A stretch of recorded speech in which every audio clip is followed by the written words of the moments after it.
Good morning, everyone, and welcome to day 3 of the Jane Eyre Readathon. Today is our final day. We are starting with chapter 28 right now, and we'll finish with chapter 38 at the end of the day. This segment goes through chapter 30. Thank you so much for joining us. If you haven't joined us before, we are raising funds to help save the Honresfields Library from a public sale and to have all of those items donated to various museums. If you are unaware of the news relating to this, there was set to be a Sotheby's auction in July that has since been put on hold.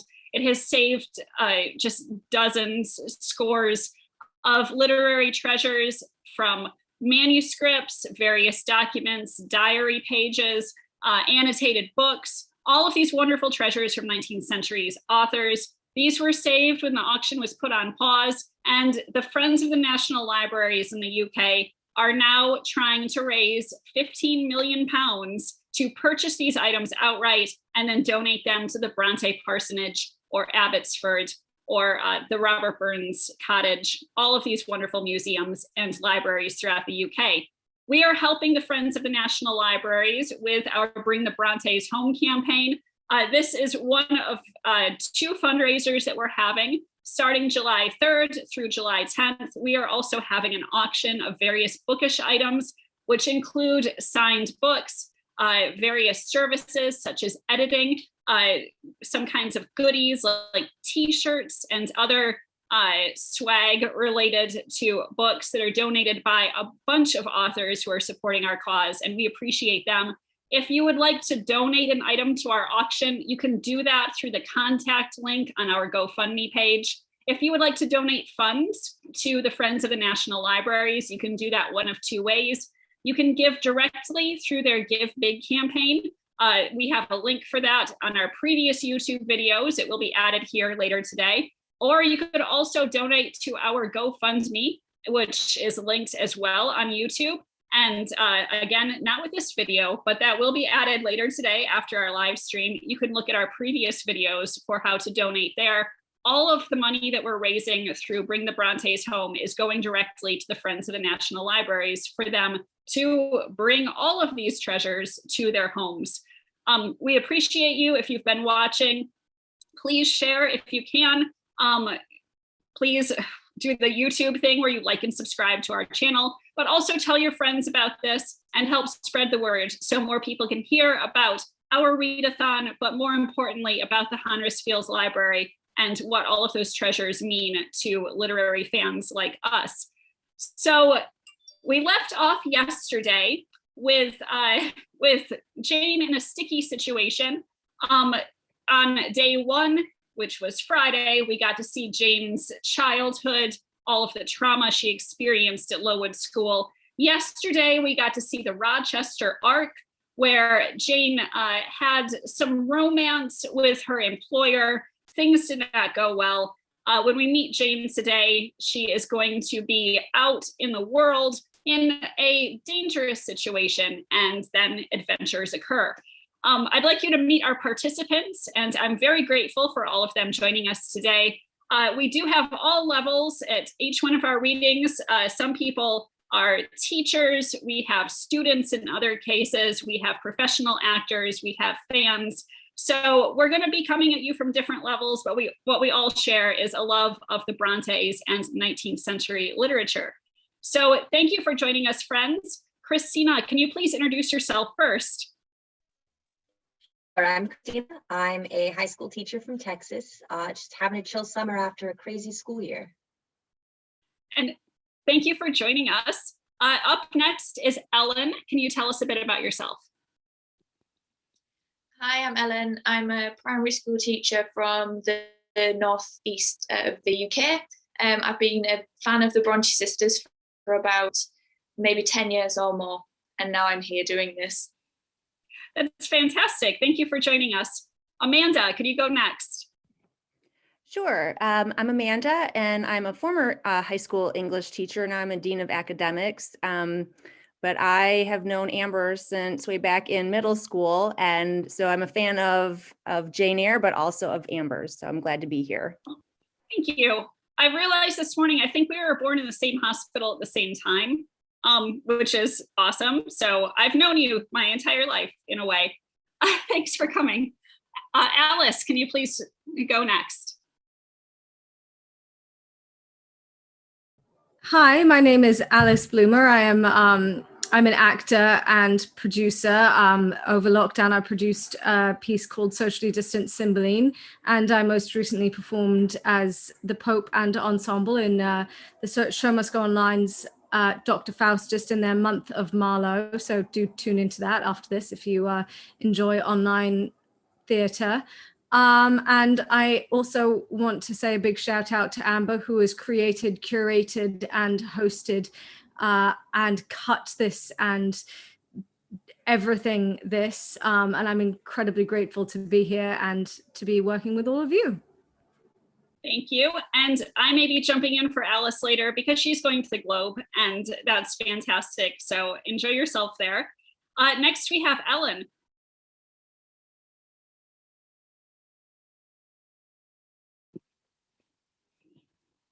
Did you all lose me for a second? Next, we have Ellen. Can you, oh no, we had Ellen. Wrong list. Tamara, can you please go next? Hi, I am Tamara. I am an actor and producer as well, and I did in fact produce the Faustus that Alice was in.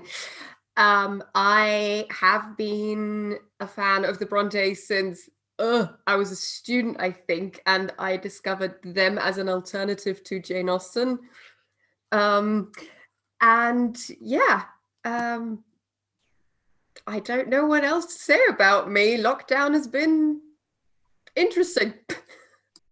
Thank you for joining us. And so a big shout out to the Show Must Go Online folks. I couldn't even accept all of the people who had emailed me about it. You have a wonderful community, and I appreciate all of your enthusiasm for this. And last but not least, we have, oh, I should have mentioned, this is Alice's third time reading with us. She's been here every day. And Bill has been here for 2 consecutive readings. So Bill, can you tell us about yourself?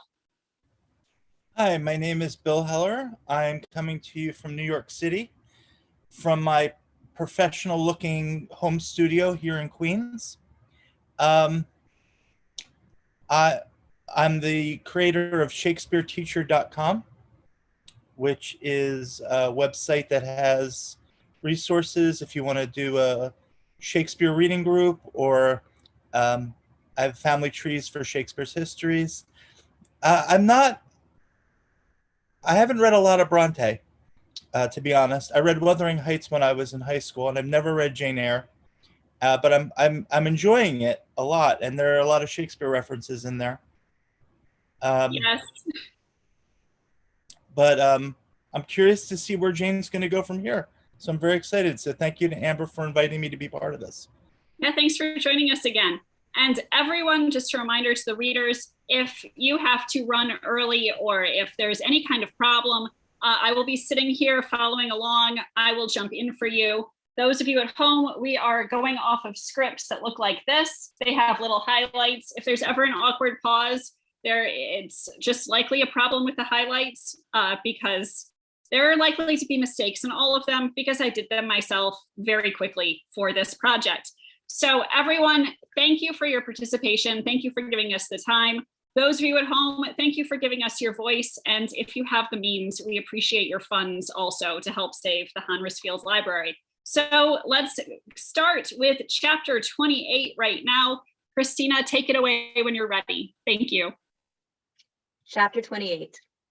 2 days are past. It is a summer evening. The coachman has set me down at a place called Whitcross. He could take me no further for the sum I had given, and I was not possessed of another shilling in the world. The coach is a mile off by this time. I am alone. At this moment, I discover that I forgot to take my parcel out of the pocket of the coach, where I had placed it for safety. There it remains. There it must remain. And now I am absolutely destitute. Whitcross is no town, not even a hamlet, but a stone pillar set up where 4 roads meet. Whitewashed, I suppose, to be more obvious at a distance and in darkness. 4 arms spring from its summit.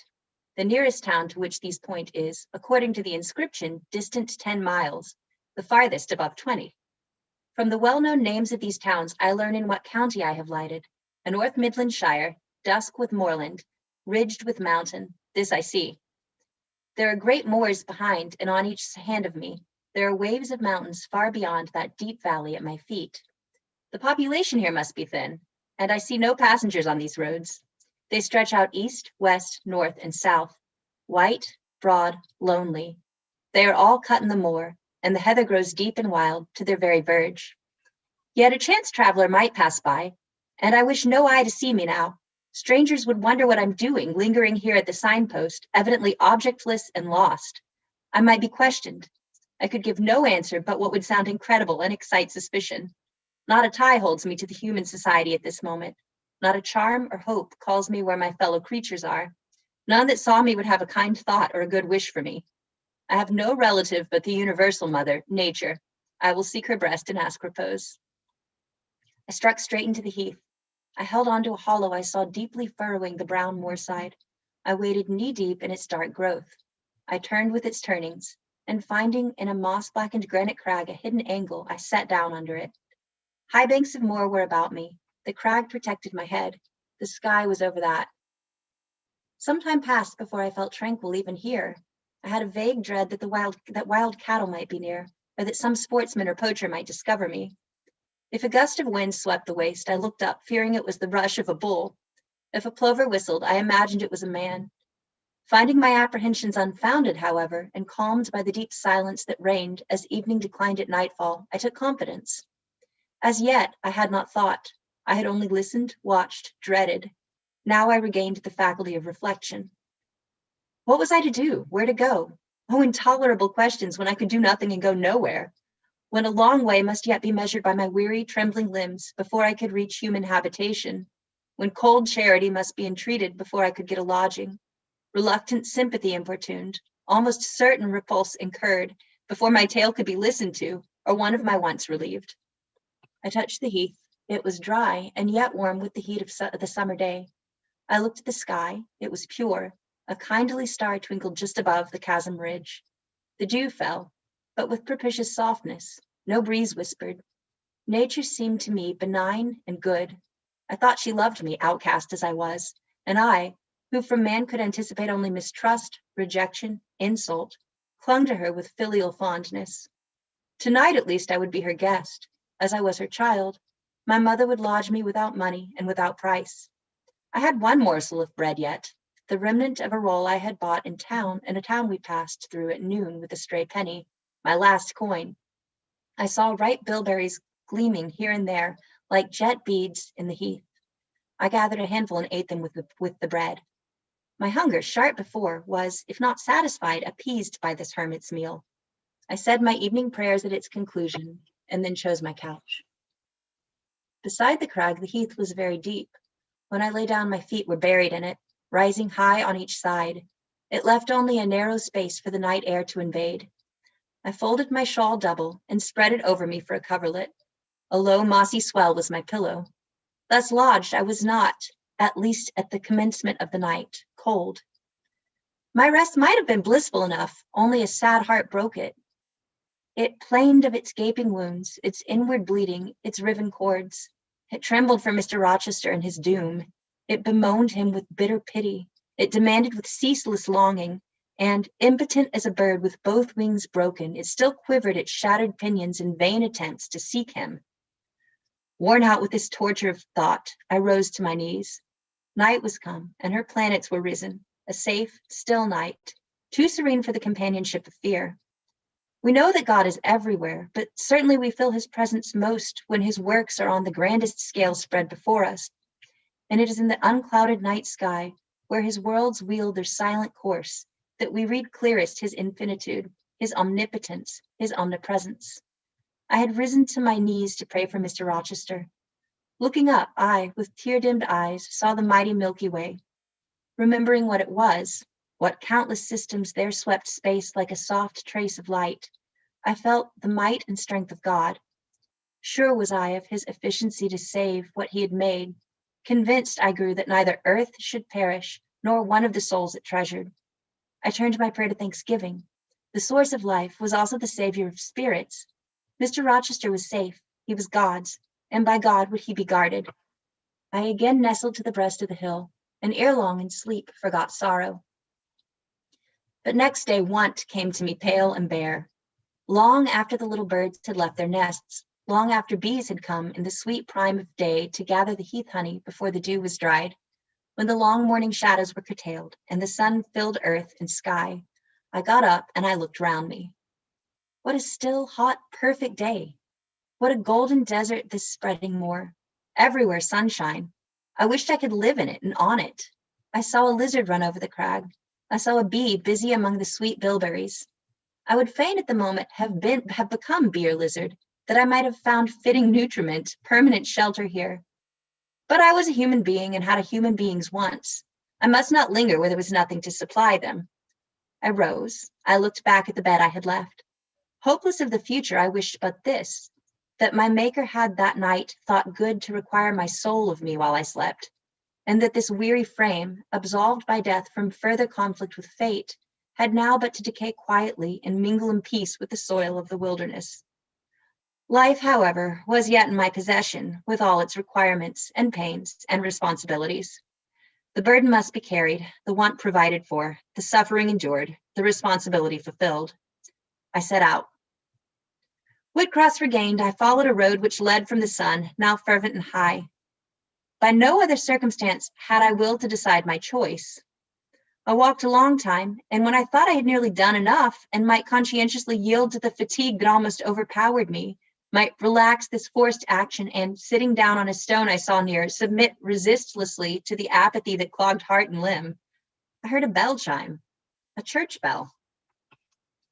I turned in the direction of the sound, and there amongst the romantic hills, whose changes and aspect I had ceased to note an hour ago, I saw a hamlet and a spire.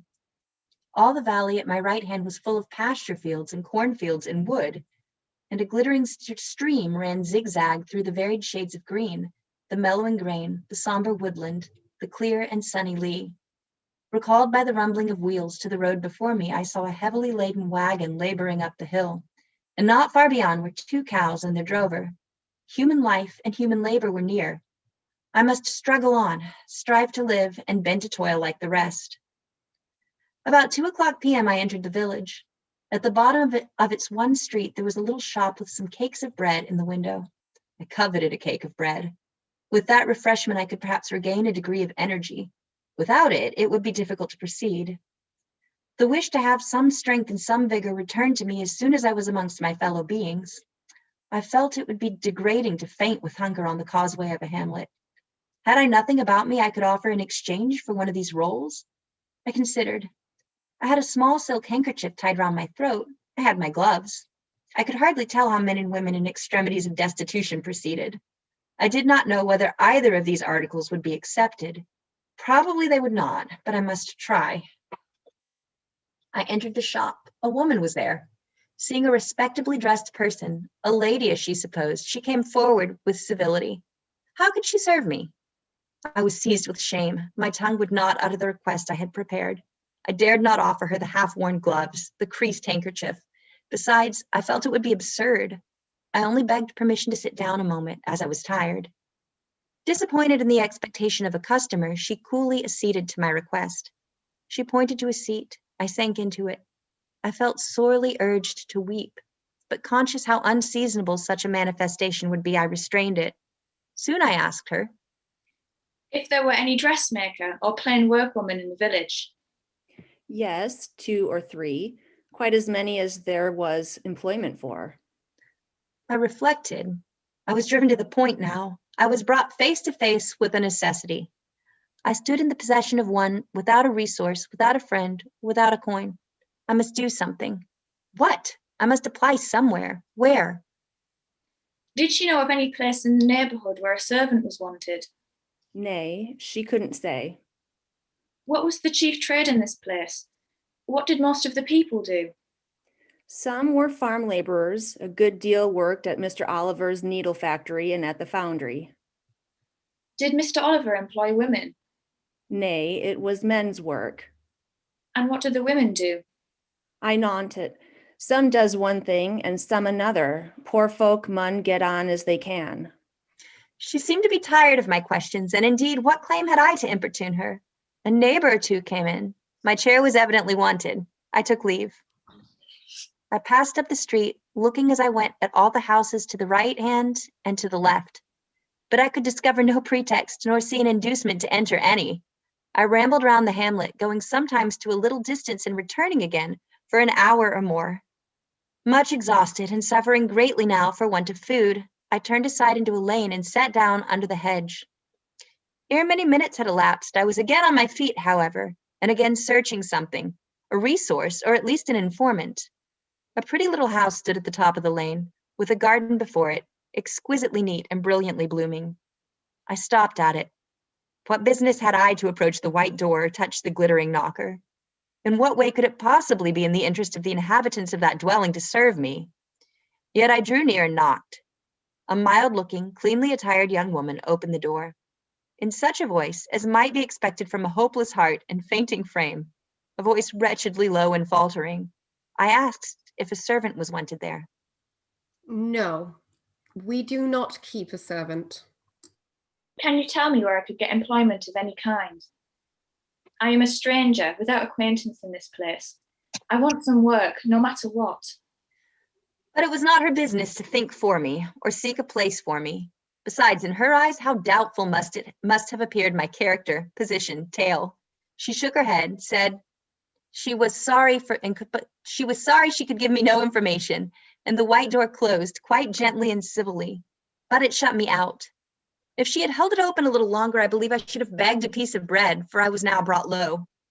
I could not bear to return to the sordid village, where, besides, no prospect of aid was visible. I should have longed rather to deviate to a wood I saw not far off, which appeared in its thick shade to offer inviting shelter. But I was so sick, so weak, so gnawed with nature's cravings, instinct kept me roaming round abodes where there was a chance of food. Solitude would be no solitude, rest no rest, while the vulture, hunger, thus sank beak and talons in my side. I drew near houses, I left them, and came back again, and again I wandered away, always repelled by the consciousness of having no claim to ask, no right to expect interest in my isolated lot. Meantime, the afternoon advanced. While I thus wandered about like a lost and starving dog, in crossing a field I saw the church spire before me. I hastened towards it. Near the churchyard and in the middle of a garden stood a well-built, though small house, which I had no doubt was the parsonage. I remembered that strangers who arrived at a place where they have no friends and who want employment sometimes apply to the clergyman for introduction and aid. It is the clergyman's function to help, at least with advice, those who wished to help themselves. I seemed to have something like a right to seek counsel here. Renewing then my courage and gathering my feeble remains of strength, I pushed on. I reached the house and knocked at the kitchen door. An old woman opened. I asked, was this the parsonage? Yes. Was the clergyman in? No. Would he be in soon? No, he was gone from home. To a distance? Not far, happened to 3 mile. He had been called away by a sudden death of his father. He was at Marsh End now and would be very likely there a fortnight longer. Was there any lady of the house? Nay, there was naught but her, and she was an housekeeper. And of her, reader, I could not bear to ask the relief for want of which I was sinking. I could not yet beg, and again I crawled away. Once more I took off my handkerchief. Once more I thought of the cakes and bread in the little shop. Oh, for but a crust, for but one mouthful to allay the pang of famine. Instinctively, I turned my face again to the village. I found the shop again, and I went in. And though others were there besides the woman, I ventured the request. Would she give me a roll for this handkerchief? She looked at me with evident suspicion. Nay, she never sold stuff of that way. Almost desperate, I asked for half a cake. She again refused. How could she tell me where I had got that handkerchief? Would she take my gloves? No, what could she do with them? Reader, it is not pleasant to dwell on these details. Some say there is enjoyment in looking back to painful experience past, but at this day I can scarcely bear to review the times to which I allude. The moral degradation, blent with the physical suffering, formed too distressing a recollection ever to be willingly dwelt on. I blamed none of those who repulsed me.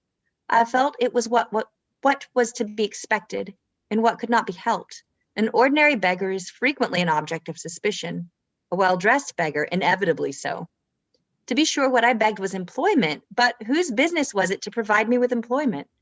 Not, certainly, that of persons who saw me then for the first time and who knew nothing about my character. And as to the woman who would not take my handkerchief in exchange for her bread, why, she was right if the offer appeared to her sinister or the exchange unprofitable. Let me condense now. I'm sick of the subject. A little before dark, I passed a farmhouse, at the open door of which the farmer was sitting eating his supper of bread and cheese. I stopped and said, "Will you give me a piece of bread, for I'm very hungry?" He cast on me a glance of surprise, but without answering, he cut a thick slice from his loaf and gave it to me. I imagine he did not think I was a beggar, but only an eccentric sort of lady who had taken a fancy to his brown loaf. As soon as I was out of sight of his house, I sat down and ate it. I could not hope to get a lodging under a roof, and sought it in the wood I have before alluded to. But my night was wretched, my rest broken, the ground was damp, the air cold. Besides, intruders passed near me more than once, and I had again and again to change my quarters. No sense of safety or tranquility befriended me. Towards morning it rained. The whole of the following day was wet.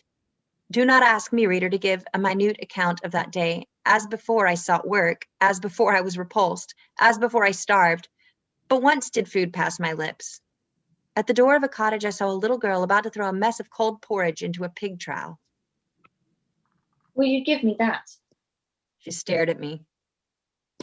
Mother, there's a woman wants me to give her these porridge. Well, lass, Replied a voice within. give it to her if she's a beggar. The pig don't want it. The girl emptied the stiffened mold into my hand, and I devoured it ravenously.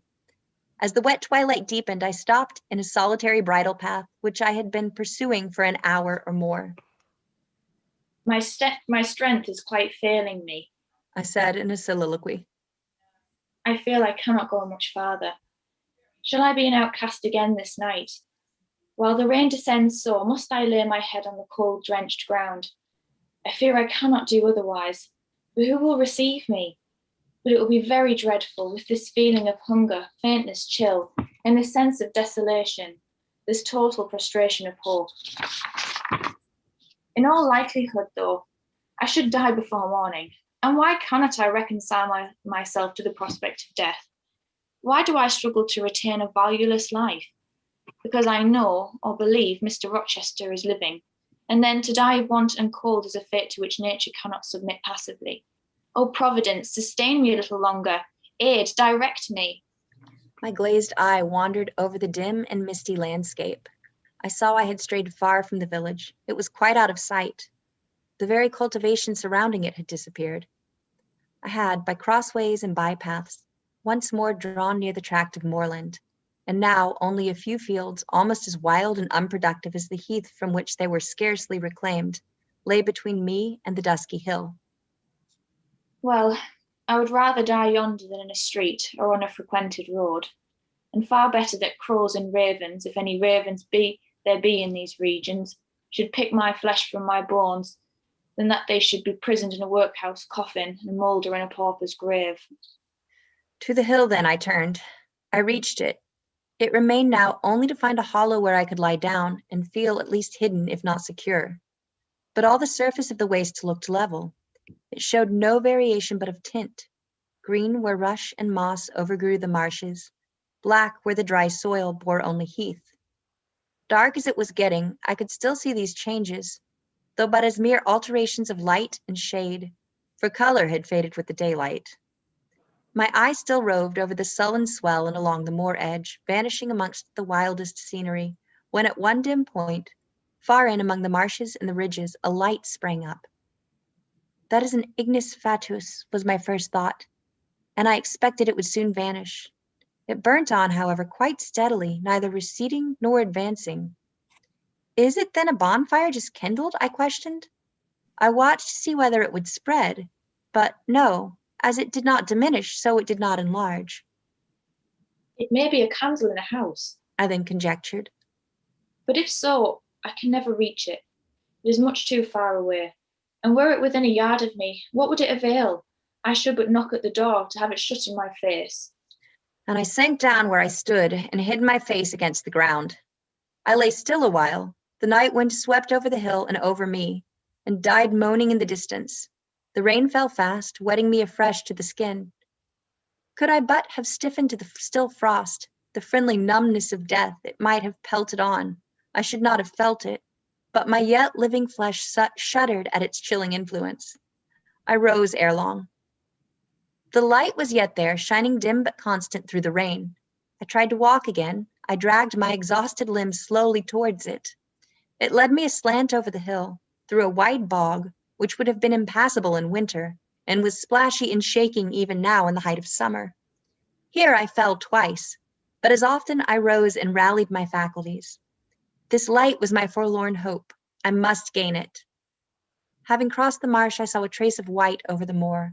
I approached it. It was a road or a track. It led straight up to the light, which now beamed from a sort of knoll amidst a clump of trees.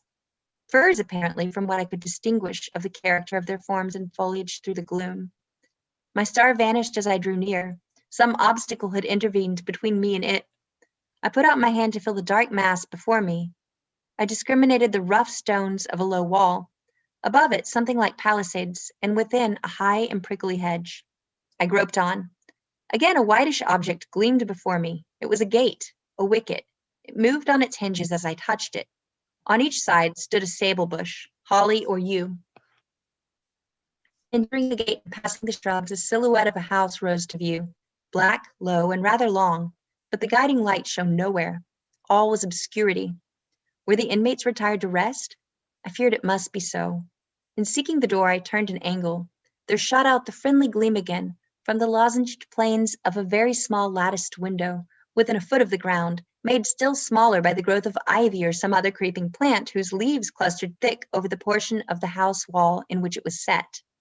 The aperture was so screened and narrow that curtain or shutter had been deemed unnecessary, and when I stooped down and put aside the spray of foliage shooting over it, I could see all within. I could see clearly a room with a sanded floor, clean scoured, a dresser of walnut, with pewter plates ranged in rows, reflecting the redness and radiance of a glowing peat fire. I could see a clock, a white deal table, some chairs. The candle, whose ray had been my beacon, burnt on the table, and by its light an elderly woman, somewhat rough-looking but scrupulously clean, like all about her, was knitting a stocking. I noted these objects cursorily only. In them there was nothing extraordinary. A group of more interest appeared near the hearth, sitting still amidst the rosy peace and warmth suffusing it. Two young, graceful women, ladies in every point, sat, one in a low rocking chair, the other on a lower stool. Both wore deep mourning of crepe and bombazine, with somber garb singularly set off very fair necks and faces.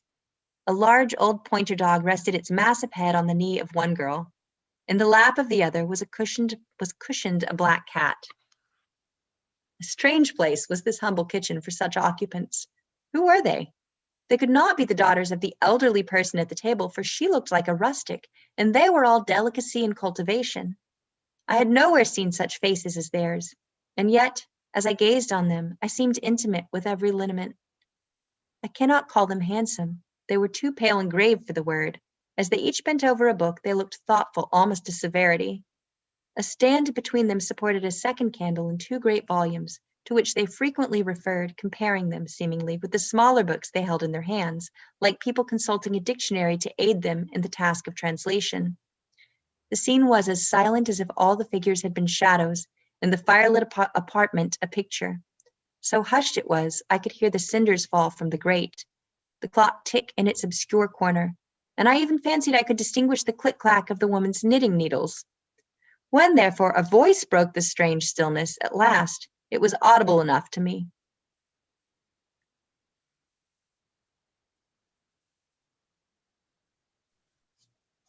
Listen, Diana, said one of the absorbed students.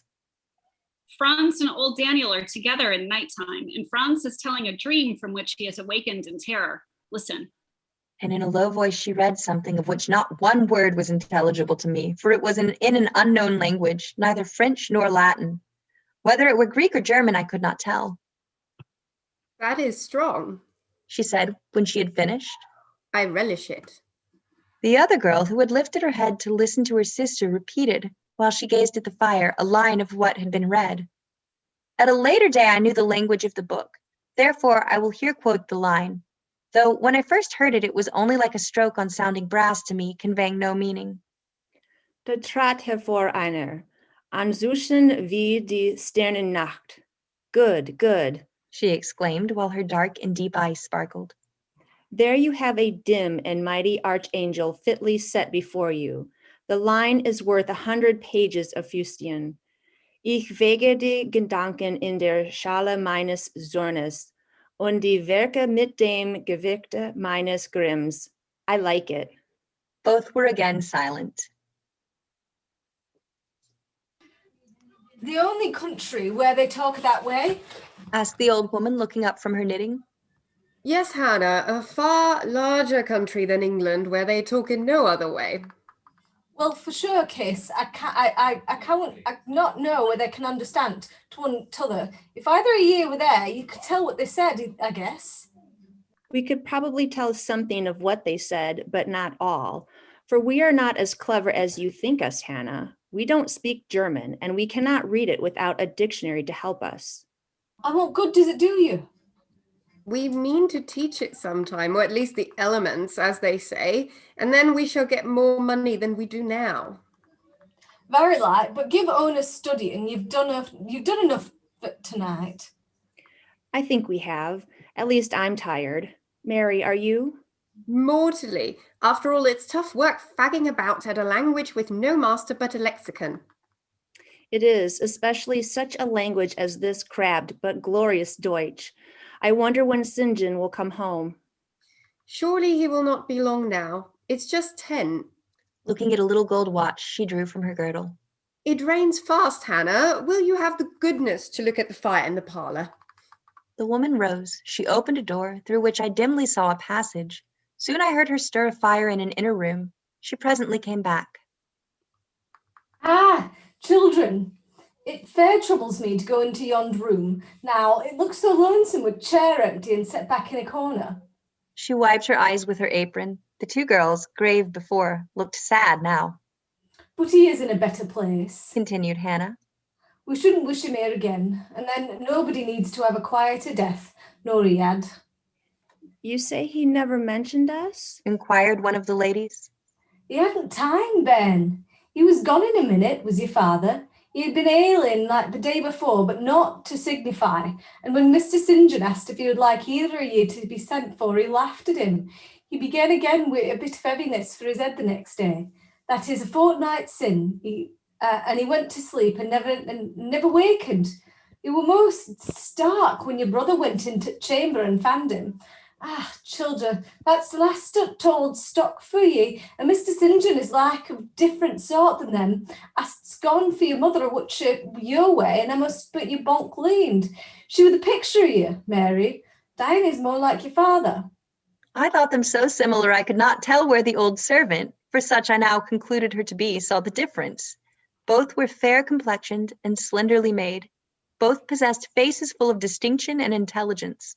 One, to be sure, had hair a shade darker than the other, and there was a difference in their style of wearing it. Mary's pale brown locks were parted and braided smooth. Diana's duskier tresses covered her neck with thick curls. The clock struck 10. You'll want supper, I'm sure. And so will Mr. St. John when he comes in. As she proceeded to prepare the meal, the ladies rose. They seemed about to withdraw to the parlor. Till this moment I had been so intent on watching them, their appearance and conversation had excited in me so keen an interest, I had half forgotten my own wretched position. Now it recurred to me. More desolate, more desperate than ever it seemed from contrast. And how impossible did it appear to touch the inmates of the house with concern on my behalf, to make them believe in the truth of my wants and woes, to induce them to vouchsafe a rest for my wanderings. As I groped out the door and knocked at it hesitatingly, I felt the last idea to be a mere chimera. Hannah opened. What do you want? She inquired in a voice of surprise as she surveyed me by the light of the candle she held. May I speak to your mistresses? You had better tell me what you have to say then. Where do you come from? I'm a stranger. What is your business here at this hour? I want a night's shelter in an outhouse or anywhere, and a morsel of bread to eat. Distrust, the very feeling I dreaded, appeared in Hannah's face. I'll give you a piece of bread, she said. She said after a pause. But we can't take in a vagrant to lodge. It isn't likely. Do let me speak to your mistresses. No, not I. What can they do for you? You've not been roving about now. You look very ill. But where shall I go if you drive me away? What shall I do? Oh, I'll warrant you know where to go and what to do. Mind you don't do wrong, that's all. Here's a penny now, go. A penny cannot feed me, and I have no strength to go farther. Don't shut the door. Oh, don't, for God's sake. I must. The rain is driving in. Tell the young ladies, let me see them. Indeed, I will not. You are not what you ought to be, or you wouldn't make such a noise. Move off. But I must die if I'm turned away. Not you. I feared you have some ill plains gait that brings you about folks' houses at this time of night. If you've any followers, housebreakers or such like, anywhere near, you may tell them we are not by ourselves in the house. We have a gentleman and dogs and guns. Here, the honest and flexible servant clapped the door to and bolted it within. This was the climax. A pang of exquisite suffering, a throe of true despair, rent and heaved my heart. Worn out indeed I was. Not another step could I stir. I sank on the wet doorstep. I groaned. I wrung my hands. I wept in utter anguish. Oh, this specter of death. Oh, this last hour approaching in such horror. Alas, this isolation, this banishment from my kind. Not only the anchor of hope, but the footing of fortitude was gone, at least for a moment, but the last I soon endeavored to regain. I can but die, and I believe in God. Let me try to await his will in silence.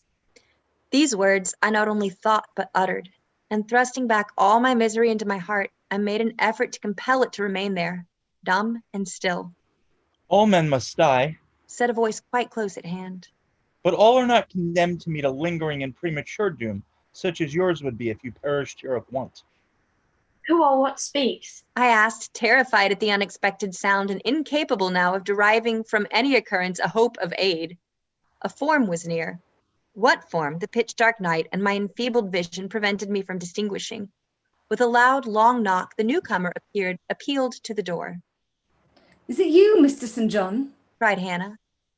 Yes, yes, open quickly. Well, how wet and cold you must be. Such a wild night as it is. Come in. Your sisters are quite uneasy about you, and I believe there are bad folks about. There has been a beggar woman. I declare she is not gone yet. Lay down there. Get up, for shame. Move off, I say. Hush, Hannah. I have a word to say to the woman. You have done your duty in excluding. Now let me do mine in admitting her. I was near and listened to both you and her. I think this is a peculiar case. I must at least examine into it. Young woman, rise and pass before me into the house. With difficulty I obeyed him. Presently I stood within that clean, bright kitchen, on the very hearth, trembling, sickening, conscious of an aspect in the last degree ghastly, wild, and weather-beaten. Two ladies, their brother, Mr. St. John, the old servant, were all gazing at me. St. John, who is it? I heard one ask. I cannot tell. I found her at the door. Was the reply. She does look white, Said Hannah. As white as clay or death. She will fall. Let her sit. And indeed my head swam. I dropped, but a chair received me. I still possessed my senses, though just now I could not speak. Perhaps a little water would restore her. Hannah, fetch some. But she is born to nothing. How very thin and how very bloodless. A mere spectre. Is she ill or only famished? Famished, I think. Hannah, is that milk? Give it me. And a piece of bread. Diana, I knew her by the long curls which I saw drooping between me and the fire as she bent over me, broke some bread, dipped it in milk, and put it to my lips. Her face was near mine. I saw there was pity in it, and I felt sympathy in her hurried breathing. In her simple words, too, the same balm-like emotion spoke. Try to eat. Yes, try. Repeated Mary gently, and Mary's hand removed my sodden bonnet and lifted my head. I tasted what they offered me, feebly at first, eagerly soon. Not too much at first. Restrain her. She has had enough. And he withdrew the cup of milk and the plate of bread. A little more, St. John. Look at the avidity in her eyes. No more at present, sister. Try if she can speak now. Ask her her name. I felt I could speak, and I answered. My name is Jane Elliott. Anxious as ever to avoid discovery, I had before resolved to assume an alias. And where do you live? Where are your friends? I was silent. Can we send for anyone you know? I shook my head. What account can you give of yourself? Somehow, now that I had once crossed the threshold of this house and once was brought face to face with its owners, I felt no longer outcast, vagrant, and disowned by the wide world. I dared to put off the mendicant, to resume my natural manner and character. I began once more to know myself, and when Mr. St. John demanded an account, which at present I was far too weak to render, I said, after a brief pause, Sir, I can give you no details tonight. But what then do you expect me to do for you? Nothing. I replied. My strength sufficed for but short answers. Diana took the word. Do you mean that we have now given you what aid you require, and that we may dismiss you to the moor and the rainy night? I looked at her. She had, I thought, a remarkable countenance, instinct both with power and goodness. I took sudden courage. Answering her compassionate gaze with a smile, I said, I will trust you if I were a masterless and stray dog, and know that you would not turn me from your hearth tonight. As it is, I really have no fear. Do with me and for me as you like, but excuse me from much discourse. My breath is short. I feel a spasm when I speak. All three surveyed me, and all three were silent. Hannah, said Mr. St. John at last. Let her sit there at present and ask her no questions. In 10 minutes more, give her the remainder of that milk and bread. Mary and Diana, let us go into the parlor and talk the matter over. They withdrew. Very soon one of the ladies returned. I could not tell which. A kind of pleasant stupor was stealing over me as I sat by the genial fire. In an undertone, she gave some directions to Hannah. Ere long, with the servant's aid, I contrived to mount a staircase. My dripping clothes were removed. Soon a warm, dry bed received me. I thanked God, experienced amidst unutterable exhaustion a glow of grateful joy, and slept.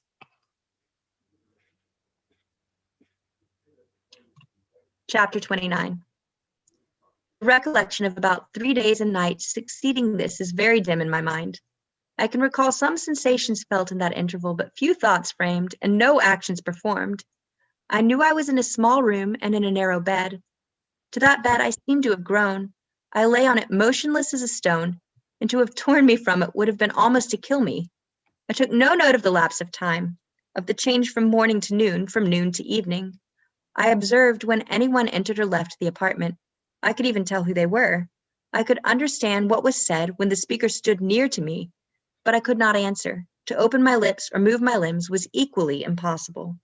Hannah, the servant, was my most frequent visitor. Her coming disturbed me. I had a feeling that she wished me away, that she did not understand me or my circumstances, that she was prejudiced against me. Diana and Mary appeared in the chamber once or twice a day. They would whisper sentences of this sort at my bedside. It is very well we took her in.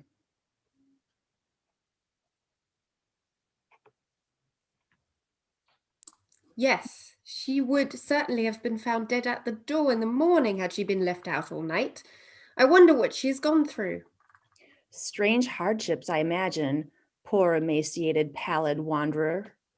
She is not an uneducated person, I should think, by her manner of speaking. Her accent was quite pure, and the clothes she took off, though splashed and wet, were a little worn and fine.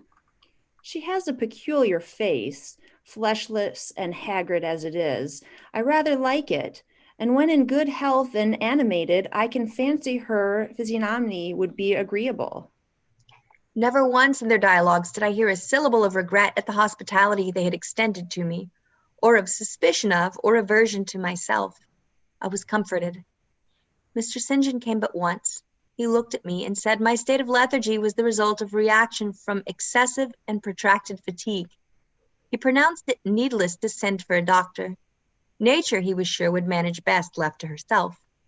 He said every nerve had been overstrained in some way, and the whole system must sleep torpid a while. There was no disease. He imagined my recovery would be rapid enough when once commenced. These opinions he delivered in a few words in a quiet, low voice, and added after a pause in the tone of a man little accustomed to expansive comment. Rather an unusual physiognomy, certainly, not indicative of vulgarity or degradation. Far otherwise. Responded Diana. To speak truth, St. John, my heart rather warms to the poor little soul. I wish we may be able to benefit her permanently. That is hardly likely. You will find that she is some young lady who has had a misunderstanding with her friends and has probably injudiciously left them. We may perhaps succeed in restoring her to them if she is not obstinate, but I trace lines of force in her face which make me skeptical of her tractability. He stood considering me some minutes, then added, She looks sensible, but not at all handsome. She is so ill, St. John. Ill or well, she would always be plain. The grace and harmony of beauty are quite wanting in those features. On the third day, I was better. On the fourth, I could speak, move, rise in bed, and turn. Hannah had brought me some gruel and dry toast, about, as I suppose, the dinner hour. I had eaten with relish. The food was good, void of the feverish flavor which had hitherto poisoned what I had swallowed. When she left me, I felt comparatively strong and revived. Ere long, satiety of repose and desire for action stirred me. I wished to rise, but what could I put on? Only my damp and bemired apparel, in which I had slept on the ground and fallen in the marsh. I felt ashamed to appear before my benefactors so clad. I was spared the humiliation. On a chair by the bedside were all my own things, clean and dry. My black silk frock hung against the wall. The traces of the bog were removed from it, the creases left by the wet smoothed out. It was quite decent. My very shoes and stockings were purified and rendered presentable. There were the means of washing in the room, and a comb and brush to smooth my hair. After a weary process and resting every 5 minutes, I succeeded in dressing myself. My clothes hung loose on me, for I was much wasted, but I covered deficiencies with a shawl, and once more clean and respectable looking. No speck of dirt, no trace of the disorder I so hated, and which seemed so to degrade me, left. I crept down a stone staircase with the aid of the banisters, to a narrow, low passage, and found my way presently to the kitchen. It was full of the fragrance of new bread and the warmth of a generous fire. Hannah was baking. Prejudices, it is well known, are most difficult to eradicate from the heart whose soil has never been loosened or fertilized by education. They grow there, firm as weeds among stones. Hannah had been cold and stiff indeed at the first. Latterly, she had begun to relent a little, and when she saw me come in tidy and well-dressed, she even smiled. What? Have you got up? You are better then. You may sit down in my chair on the hearthstone if you will. She pointed to the rocking chair. I took it. She bustled about, examining me every now and then with the corner of her eye. Turning to me as she took some loaves from the oven, she asked bluntly, Did you ever go a-begging before you came here?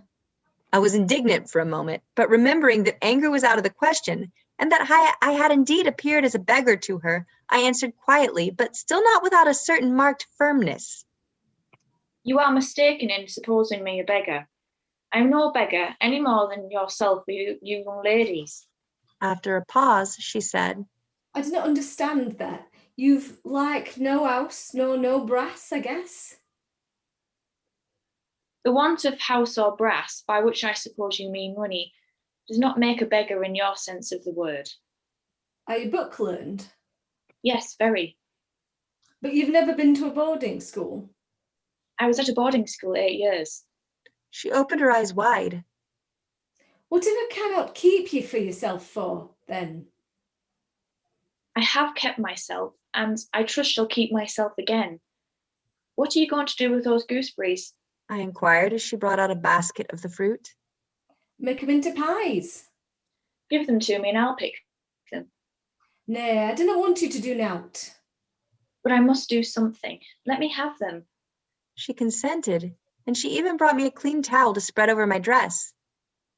Lest, as she said, I should mucky it. You've not been used to servants' work, I see by your hands. Happen you've been a dressmaker? No, you're wrong. And now, never mind what I have been. Don't trouble your head further about me. But tell me the name of the house where we are. Some calls it Marsh End and some calls it Moor House. And the gentleman who lives here is called Mr. St. John? Nay, he don't live here, he's only staying a while. When he's at home, he's in home in his own parish at Morton. That village a few miles off? Aye. And what is he? He is a parson. I remembered the answer of the old housekeeper at the parsonage when I had asked to see the clergyman. This, then, was his father's residence? Aye. Old Mr. Rivers lived here, and his father and grandfather and great-grandfather afore him. The name, then, of that gentleman is Mr. St. John Rivers? Aye. St. John is like his christened name. And his sisters are called Diana and Mary Rivers? Yes. Their father is dead? Dead 3 weeks and of a stroke. They have no mother? The mistress has been dead this mony a year. Have you lived with the family long? I've lived here 30 year. I nursed them all 3. That proves you must have been an honest and faithful servant. I will say so much for you, though you have had the incivility to call me a beggar. She again regarded me with a surprised stare. I believe I was quite mistaken in my thoughts of you, but there are so many cheats about, you men forgive me. And though you wish to turn me from the door on a night when you should not have shut out a dog? Well, it was hard, but what can a body do? I thought more of the child nor of myself, poor things. They've like nobody to take care of them but me. I'm looked to be a bit sharpish. I maintained a grave silence for some minutes. You mustn't think too hardly of me. But I do think hardly of you, and I'll tell you why. Not so much because you refused to give me shelter, or regarded me as an impostor, as because just now you made it a species of reproach that I had no brass and no house. Some of the best people that ever lived have been as destitute as I am, and if you are a Christian, you ought not to consider poverty a crime. No more I ought. Mr. St. John tells me so too, and I see you are wrong. But I've clear a different notion on you now what I had. You look a right down decent little creature. That will do. I forgive you now. Shake hands. She put her flowery and horny hand into mine.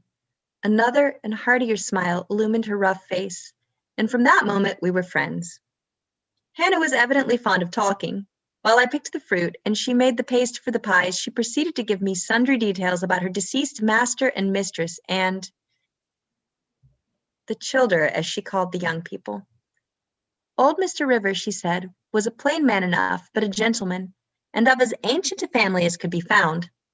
Marsh End had belonged to the Rivers ever since it was a house, and it was, she affirmed, about 200 years old, for all it looked but a small, humble place, not to compare with Mr. Oliver's grand hall in Morton Vale. But she could remember Bill Oliver's father, a journeyman needlemaker, and the Rivers were gentry in the old days of the Henrys, as anybody might see by looking into the registers in Morton Church vestry. Still, she allowed, the old master was like other folk, not much out of the common way, stark mad of shooting and farming and such like. The mistress was different.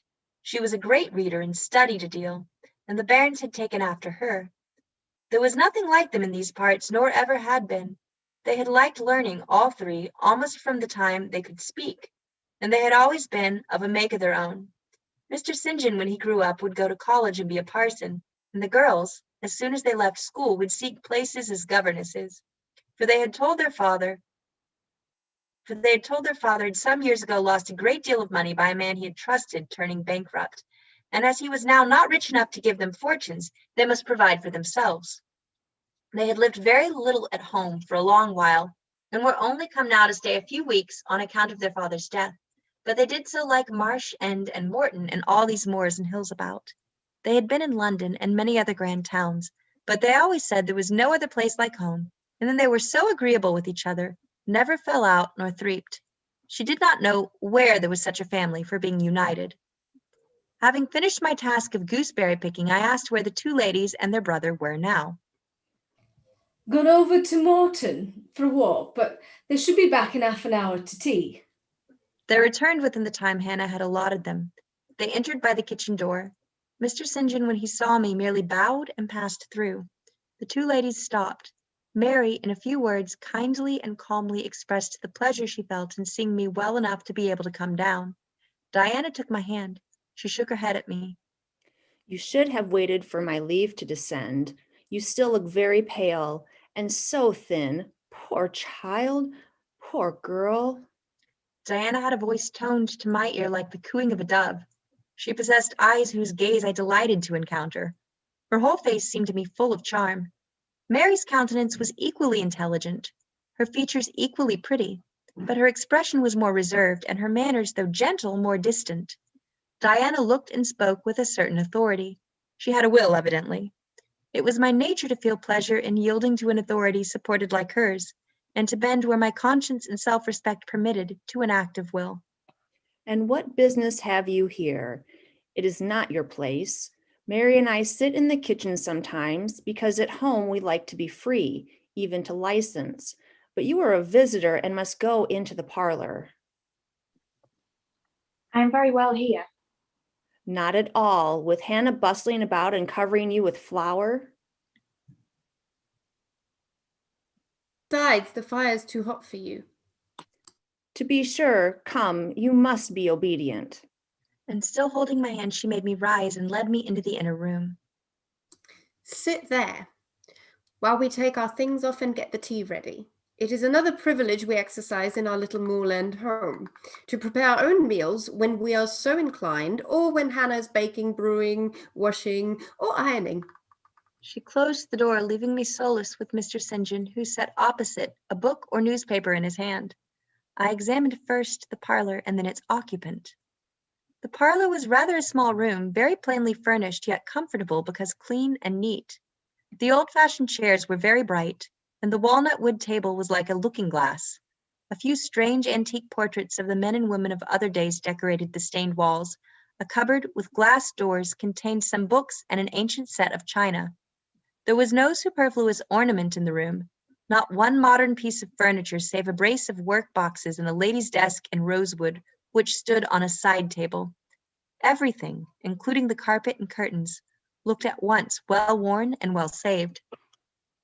Mr. St. John, sitting as still as one of the dusty pictures on the walls, keeping his eyes fixed on the page he perused and his lips mutely sealed, was easy enough to examine.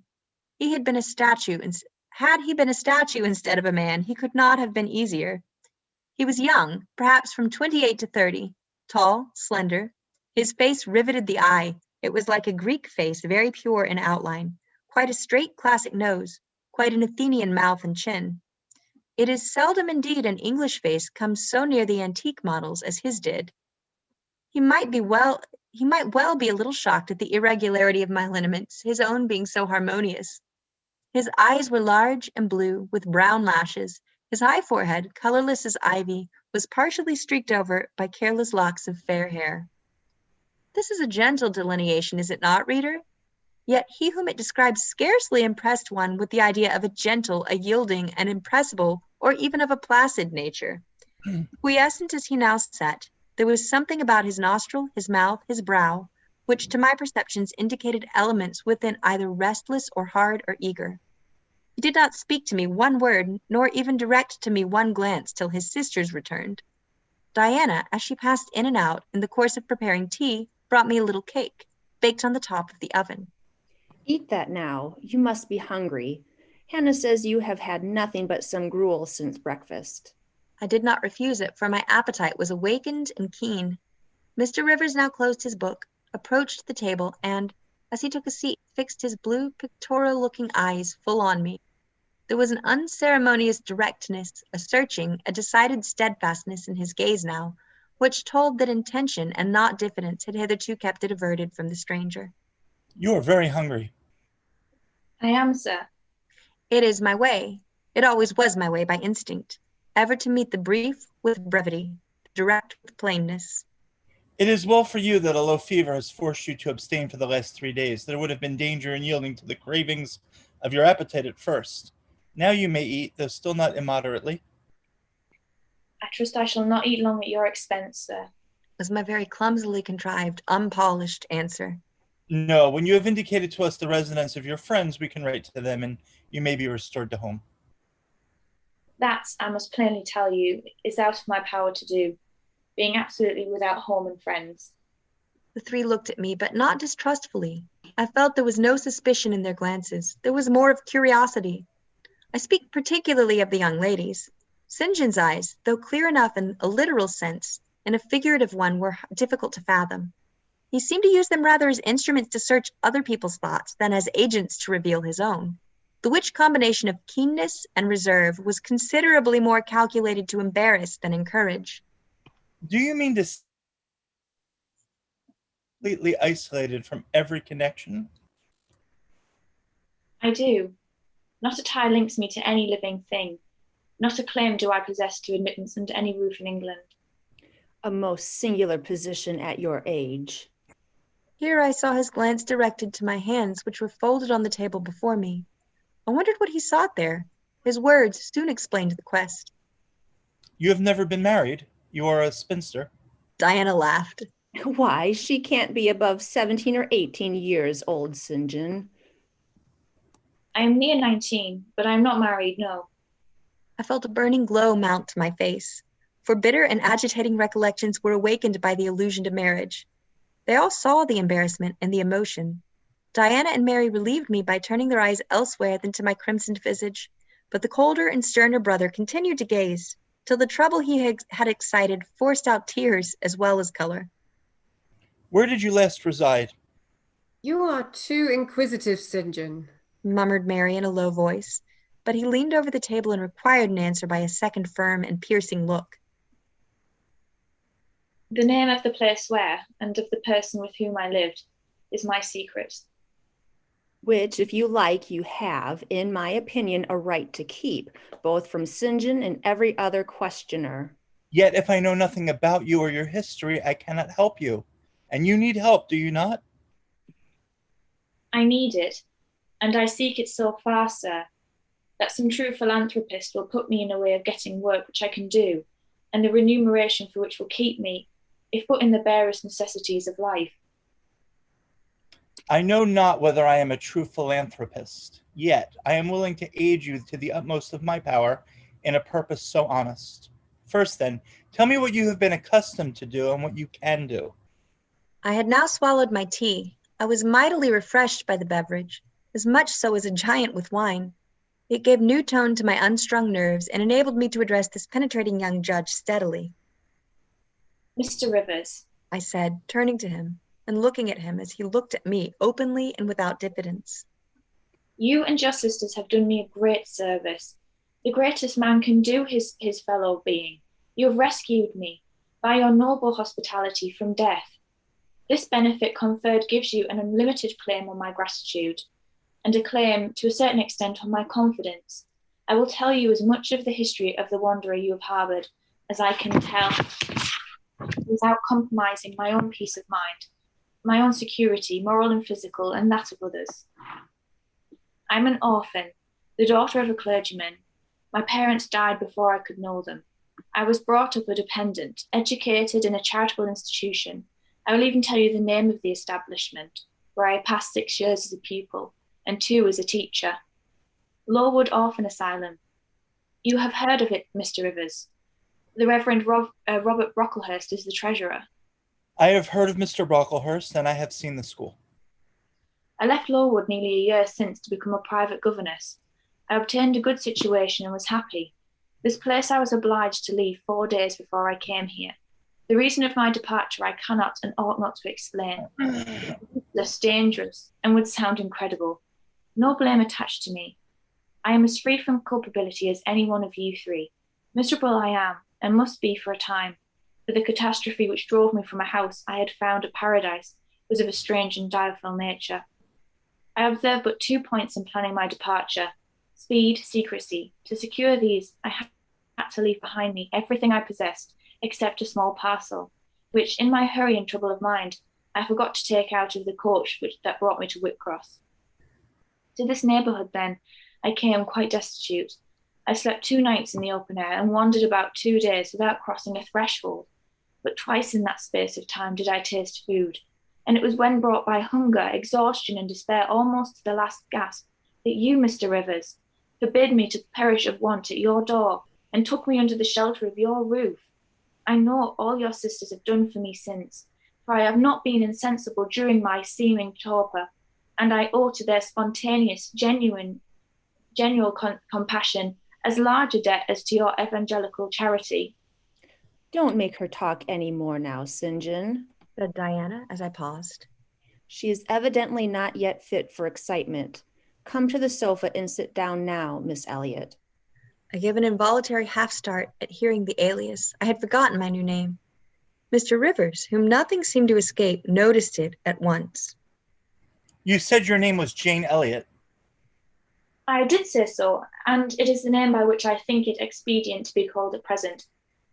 But it is not my real name, and when I hear it, it sounds so strange to me. Your real name you will not give? No, I fear discovery above all things, and whatever disclosure would lead to it, I avoid. You are quite right, I am sure. Now do, brother, let her be at peace a while. But when St. John had mused a few moments, he recommenced as imperturbably and with as much acumen as ever. You would not like to be long dependent on our hospitality. You would wish, I see, to dispense as soon as may be with my sister's compassion, and above all with my charity. I am quite sensible of the distinction drawn, nor do I resent it. It is just, you desire to be independent of us.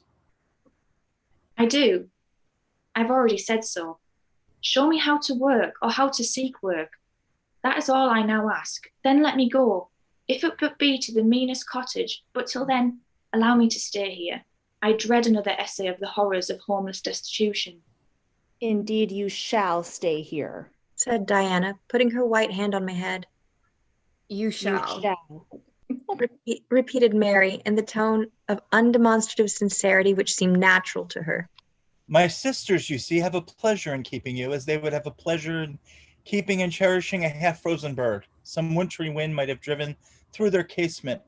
I feel more inclination to put you in the way of keeping yourself, and shall endeavor to do so. But observe, my sphere is narrow. I am but the incumbent of a poor country parish. My aid must be of the humblest sort. And if you are inclined to despise the day of small things, seek some more efficient succor than such as I can offer. She has already said that she is willing to do anything honest she can do.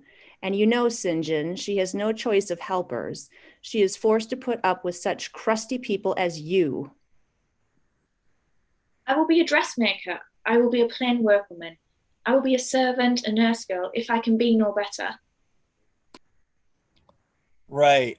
If such is your spirit, I promise to aid you in my own time and way. He now resumed the book with which he had been occupied before tea. I soon withdrew, for I had talked as much and sat up as long as my present strength would permit.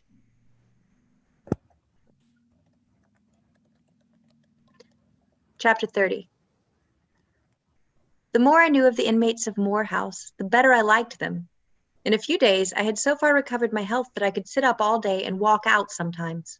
I could join with Diana and Mary in all their occupations, converse with them as much as they wished, and aid them when and where they would allow me. There was a reviving pleasure in this intercourse, of a kind now tasted by me for the first time, the pleasure arising from perfect congeniality of tastes, sentiments, and principles. I liked to read what they liked to read, what they enjoyed delighted me, what they approved I reverenced. They loved their sequestered home. I too, in the gray, small, antique structure, with its low roof, its latticed casements, its moldering walls, its avenue of aged firs, all grown aslant under the stress of mountain winds, its garden dark with yew and holly, and where no flowers but of the hardiest species would bloom, found a charm both potent and permanent. They clung to the purple moors behind and around their dwelling, to the hollow vale into which the pebbly bridle path leading from their gate descended, and which wound between fern banks first, and then amongst a few of the wildest little pasture fields that ever bordered a wilderness of heath, or gave sustenance to a flock of gray moorland sheep with their little mossy-faced lambs. They clung to this scene, I say, with a perfect enthusiasm of attachment. I could comprehend the feeling, and share both its strength and truth. I saw the fascination of the locality. I felt the consecration of its loneliness. My eye feasted on the outline of swell and sweep, on the wild coloring communicated to ridge and dell by moss, by heath bell, by flower-sprinkled turf, by by brilliant bracken and mellow granite crag. These details were just to me what they were to them, so many pure and sweet sources of pleasure. The strong blast and the soft breeze, the rough and the halcyon day, the hours of sunrise and sunset, the moonlight and the clouded night developed for me in these regions the same attraction as for them, wound round my faculties the same spell that entranced theirs. Indoors, we agreed equally well. They were both more accomplished and better read than I was, but with eagerness I followed in the path of knowledge they had trodden before me. I devoured the books they lent me. Then it was full satisfaction to discuss with them in the evening what I had perused during the day. Thought fitted thought, opinion met opinion. We coincided, in short, perfectly. If in our trio there was a superior and a leader, it was Diana. Physically, she far excelled me. She was handsome, she was vigorous. In her animal spirits there was an affluence of life and certainty of flow such as excited my wonder, while it baffled my comprehension. I could talk a while when the evening commenced, but the first gush of vivacity and fluency gone, I was fain to sit on a stool at Diana's feet, to rest my head on her knee and listen alternately to her and Mary, while they sounded thoroughly the topic on which I had but touched. Diana offered to teach me German. I liked to learn of her. I saw the part of instructress pleased and suited her. That of scholar pleased and suited me no less. Our natures dovetailed. Mutual affection of the strongest kind was the result. They discovered I could draw. Their pencils and color boxes were immediately at my service. My skill, greater in this one point than theirs, surprised and charmed them. Mary would sit and watch me by the hour together. Then she would take lessons, and a docile, intelligent, assiduous pupil she made. Thus occupied and mutually entertained, days passed like hours, and weeks like days. As to Mr. St. John, the intimacy which had arisen so naturally and rapidly between me and his sisters did not extend to him. One reason of the distance yet observed between us was that he was comparatively seldom at home. A large proportion of his time appeared devoted to visiting the sick and poor among the scattered population of his parish. No weather seemed to hinder him in these pastoral excursions. Rain or fair, he would, when his hours of morning study were over, take his hat, and followed by his father's old pointer, Carlo, go out on his mission of love or duty. I scarcely know in which light he regarded it. Sometimes when the day was very unfavorable, his sisters would expostulate. He would then say, with a peculiar smile, more solemn than cheerful, "And if I let a gust of wind or a sprinkling rain turn me aside from these easy tasks, what preparation would such sloth be for the future I propose to myself?" Diana and Mary's general answer to this question was a sigh, and some minutes of apparently mournful meditation. But besides his frequent absences, there was another barrier to friendship with him. He seemed of a reserved and abstracted, and even of a brooding nature. Zealous in his ministerial labors, blameless in his life and habits, he yet did not appear to enjoy that mental serenity, that inward content, which should be his reward, the reward of every sincere Christian and practical philanthropist. Often of an evening, when he sat at the window, his desk and papers before him, he would cease reading or writing, rest his chin on his hand, and deliver himself up to I know not what course of thought, but that it was perturbed and exciting might be seen in the frequent flash and changeful dilation of his eye. I think, moreover, that nature was not to him that treasury of delight it was to his sisters. He expressed once, and but once in my hearing, a strong sense of the rugged charm of the hills, and an inborn affection for the dark roof and hoary walls he called his home. But there was more of gloom than pleasure in the tone and words in which the sentiment was manifested, and never did he seem to roam the moors for the sake of their soothing silence, never seek out or dwell upon the thousand peaceful delights they could yield. Incommunicative as he was, some time elapsed before I had an opportunity of gauging his mind. I first got an idea of its caliber when I heard him preach in his own church at Morton. I wish I could describe that sermon, but it is past my power. I cannot even render faithfully the effect it produced on me. It began calm, and indeed, as far as delivery and pitch of voice went, it was calm to the end, and earnestly felt, yet strictly restrained zeal breathed soon in the distinct accents, and prompted the nervous language. This grew to force, compressed, condensed, controlled. The heart was thrilled, the mind astonished by the power of the preacher. Neither was softened. Throughout there was a strange bitterness, an absence of consolatory gentleness. Stern allusions to Calvinistic doctrines, election, predestination, reprobation, were frequent, and each reference to those points sounded like a sentence pronounced for doom. When he had done, instead of feeling better, calmer, more enlightened by his discourse, I experienced an inexpressible sadness, for it seemed to me, I know not whether equally so to others, that the eloquence to which I had been listening had sprung from a depth where lay turbid dregs of disappointment, where moved troubling impulses of insatiate yearnings and disquieting aspirations. I was sure St. John Rivers, pure-lived, conscientious, zealous as he was, had not yet found that peace of God which passeth all understanding. He had no more found it, I thought, than had I with my concealed and racking regrets for my broken idol and lost Elysium, regrets to which I have latterly avoided referring, but which possessed me and tyrannized over me ruthlessly. Meantime, a month was gone.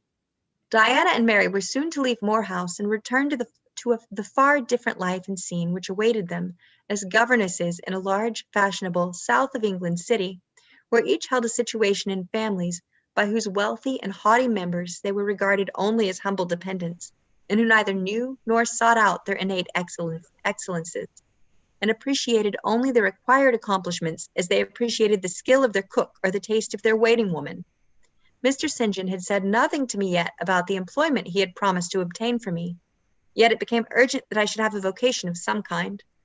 One morning, being left alone with him a few minutes in the parlor, I ventured to approach the window recess, which his table, chair, and desk consecrated as a kind of study, and I was going to speak, though not very well knowing in what words to frame my inquiry, for it is at all times difficult to break the ice of reserve glassing over such natures as his, when he saved me the trouble by being the first to commence a dialogue. Looking up as I drew near. You have a question to ask of me. Yes, I wish to know whether you have heard of any service I can offer myself to undertake. I found or devised something for you 3 weeks ago, but as you seem both useful and happy here, as my sisters had evidently become attached to you, and your society gave them unusual pleasure, I deemed it inexpedient to break in on your mutual comfort till their approaching departure for March and should render yours necessary. And they will go in 3 days now. Yes, and when they go, I shall return to the parsonage at Morton. Hannah will accompany me, and this old house will be shut up. I waited a few moments, expecting he would go on with the subject first broached, but he seemed to have entered another train of reflection, his look denoted abstraction from me and my business. I was obliged to recall him to a theme which was, of necessity, one of close and anxious interest to me. What is the employment you had in view, Mr. Rivers? I hope this delay will not have increased the difficulty of securing it. Oh no, since it is an employment which depends on only me to give and you to accept. He again paused. There seemed a reluctance to continue. I grew impatient. A restless movement or two and an eager and exacting glance fastened on his face conveyed the feeling to him as effectually as words could have done, and with less trouble. You need be in no hurry to hear. Let me frankly tell you, I have nothing eligible or profitable to suggest. Before I explain, recall, if you please, my notice clearly given that if I helped you, it must be as the blind man would help the lame. I am poor, for I find that when I have paid my father's debts, all the patrimony remaining to me will be this crumbling grange, the low of Skaith's firs behind, and the patch of moorish soil, which with the yew trees and holly bushes in front. I am obscure. Rivers is an old name, but of the 3 sole descendants of the race, 2 earn the dependence crust among strangers, and the 3rd considers himself an alien from his native country, not only for life but in death. Yes, and deems, as bound to deem, himself honored by the lot, and aspires but after the day when the cross of separation from fleshly ties shall be laid on his shoulders, and when the head of that church militant, of whom humblest members he is one, shall give the word, rise, follow me. St. John said these words as he pronounced his sermons with a quiet, deep voice, with an unflushed cheek and a coruscating radiance of glance. He resumed. And since I am myself poor and obscure, I can offer you but a service of poverty and obscurity. You may even think it degrading, for now I see your habits have been what the world calls refined. Your tastes lean to the ideal, and your society has at least been amongst the educated. But I consider that no service degrades which can better our race. I hold that the more arid and unreclaimed the soil where the Christian laborer's task of tillage is appointed him, the scantier the meed his toil brings, the higher the honor. His, under such circumstances, is the destiny of the pioneer, and the first pioneers of the gospel were the apostles. Their captain was Jesus, the Redeemer himself. Well, I said, as again he paused. proceed. He looked at me before he proceeded. Indeed, he seemed leisurely to read my face, as if its features and lines were characters on a page. The conclusions drawn from this scrutiny he partially expressed in his succeeding observations. I believe you will accept the post I offer you, and hold it for a while, not permanently, though, any more than I could permanently keep the narrow and narrowing, the tranquil, hidden office of English country incumbent, for in your nature is an alloy as detrimental to repose as that in mine, though of a different kind. Do explain. I urged when he halted once more. I will, and you shall hear how poor the proposal is, how trivial, how cramping. I shall not stay long at Morton now that my father is dead and that I am my own master. I shall leave the place probably in the course of a 12-month. But while I do stay, I will exert myself to the utmost for its improvement. Morton, when I came to it 2 years ago, had no school. The children of the poor were excluded from every hope of progress. I established one for boys. I mean now to open a second school for girls. I have hired a building for the purpose with a cottage of 2 rooms attached to it for the mistress's house. Her salary will be £30 a year. Her house is already furnished very simply but sufficiently by the kindness of a lady, Miss Oliver, the only daughter of a sole rich man in my parish. Mr. Oliver, the proprietor of a needle factory and iron foundry in the valley. The same lady pays for the education and clothing of an orphan from the workhouse on condition that she shall aid the mistress in such menial offices connected with her own house, and the school of her occupation of teaching will prevent her having time to discharge in person. Will you be this mistress? He put the question rather hurriedly. He seemed half to expect an indignant or a disdainful rejection of the offer. Not knowing all my thoughts and feelings, though guessing some, he could not tell in what light the lot would appear to me. In truth, it was humble, but then it was sheltered, and I wanted a safe asylum. It was plodding, but then, compared with that of a governess in a rich house, it was independent. And the fear of servitude with strangers entered my soul like iron. It was not ignoble, not unworthy, not mentally degrading. I made my decision. I thank you for the proposal, Mr. Rivers, and I accept it with all my heart. But you comprehend me. It is a village school. Your scholars will only be poor girls, cottagers' children at the best, farmers' daughters. Knitting, sewing, reading, writing, ciphering will be all you will have to teach. What will you do with your accomplishments? What with the largest portion of your mind, sentiments, tastes? Save them until they are wanted. They will keep. You know what you undertake then? I do. He now smiled, and not a bitter or a sad smile, but one well pleased and deeply gratified. And when will you commence the exercise of your function? I will go to my house tomorrow and open the school, if you like, next week. Very well, so be it. He rose and walked through the room. Standing still, he again looked at me. He shook his head. What do you disapprove of, Mr. Rivers? You will not stay at Morton long, no. Why? What is your reason for saying so? I read it in your eye. It is not of that description which promises the maintenance of an even tenor in life. I am not ambitious. He started at the word ambitious. He repeated, No. What made you think of ambition? Who is ambitious? I know I am, but how did you find it out? I was speaking of myself. Well, if you are not ambitious, you are... He paused. What? I was going to say impassioned, but perhaps you would have misunderstood the word and been displeased. I mean that human affections and sympathies have a most powerful hold on you. I'm sure you cannot long be content to pass your leisure in solitude, and to devote your working hours to a monotonous labor wholly void of stimulus, any more than I can be content to live here buried in morass, pent in with mountains, my nature that God gave me contravened, my faculties heaven bestowed paralyzed, made useless. You hear now how I contradict myself, I who preached contentment with a humble lot and justified the vocation even of hewers of wood and drawers of water in God's service, I, his ordained minister, almost rave in my restlessness, while propensities and principles must be reconciled by some means. He left the room. In this brief hour, I had learnt more of him than in the whole previous month, yet still he puzzled me. Diana and Mary Rivers became more sad and silent as the day approached for leaving their brother in their home. They both tried to appear as usual, but the sorrow they had to struggle against was one that could not be entirely conquered or concealed. Diana intimated that this would be a different parting from any they had ever yet known. It would probably, as far as St. John was concerned, be a parting for years. It might be a parting for life. He will sacrifice all to his long-framed resolves, natural affection and feelings more potent still. St. John looks quiet, Jane, but he hides a fever in his vitals. You would think him gentle, yet in some things he is inexorable as death. And the worst of it is, my conscience will hardly permit me to dissuade him from his severe decision. Certainly, I cannot for a moment blame him for it. It is right, noble, Christian, yet it breaks my heart. And the tears gushed to her fine eyes. Mary bent her head low over her work. We are now without father. We shall soon be without home and brother. At that moment, a little accident supervened, which seemed decreed by fate purposely to prove the truth of this adage, that misfortunes never come singly, and to add to their distresses the vexing one of the slip between the cup and the lip.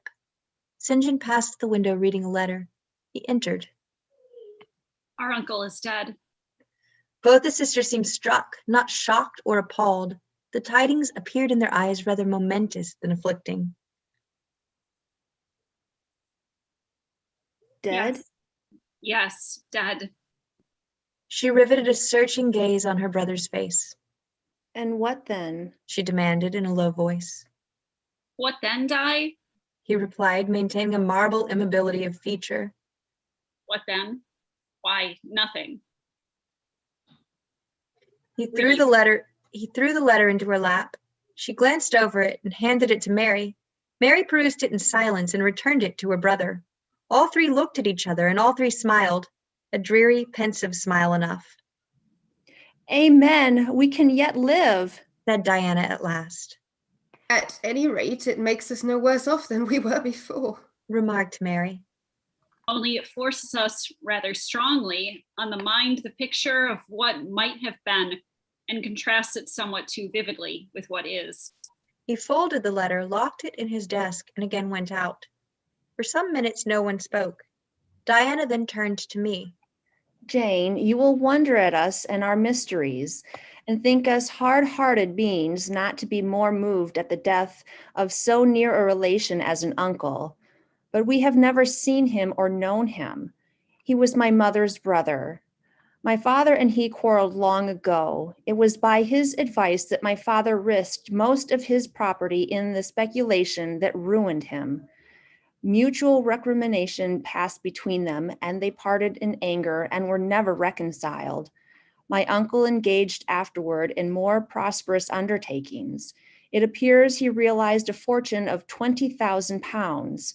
He was never married and had no near kindred but ourselves and one other person, not more closely related than we. My father always cherished the idea that he would atone for his error by leaving his possessions to us. That letter informs us that he has bequeathed every penny to the other relation, with the exception of 30 guineas, to be divided between St. John, Diana, and Mary Rivers for the purchase of 3 mourning rings. He had a right, of course, to do as he pleased, and yet a momentary damp is cast in the spirits by the receipt of such news. Mary and I would have esteemed ourselves rich with 1,000 pounds each, and to St. John such a sum would have been valuable for the good it would have enabled him to do. This explanation given, the subject was dropped, and no further reference made to it by either Mr. Rivers or his sisters. The next day I left Marsh End for Morton. The day after, Diana and Mary quitted it for distant B. In a week, Mr. Rivers and Hannah repaired to the parsonage, and so the old grange was abandoned. Thank you, readers, for your participation. I'm going to open it up for a chat if you want to share your feelings in a moment. But first, I want to remind our audience why we were here. We are raising awareness and hopefully raising funds to help save the Honresfield Library. We need 15 million pounds for the Friends of the National Libraries. Their crowdfunding goal is 100,000 pounds. And anything you can contribute, whether it's a pound or a penny or $1 if you're in America, or just sharing your voice and sharing your words, all of those would be greatly appreciated to try to bring the literary treasures to public view in the various museums and libraries in the UK where they were, in most cases, created originally. I'm Amber Elby. I've been your host. You can find me on Twitter at Amber Elby, AmberElby. You can also find the Bring the Brontes Home campaign on Twitter, as we are at Bring Brontes, HOM, not HOME. And you can find links to our GoFundMe and also the Friends of the National Library's big give campaign below our older videos on YouTube. Everyone, you have been fantastic. Is there anything that you want to add, sharing your feelings, your past experiences with Jane Eyre? What do you want to say to our audience?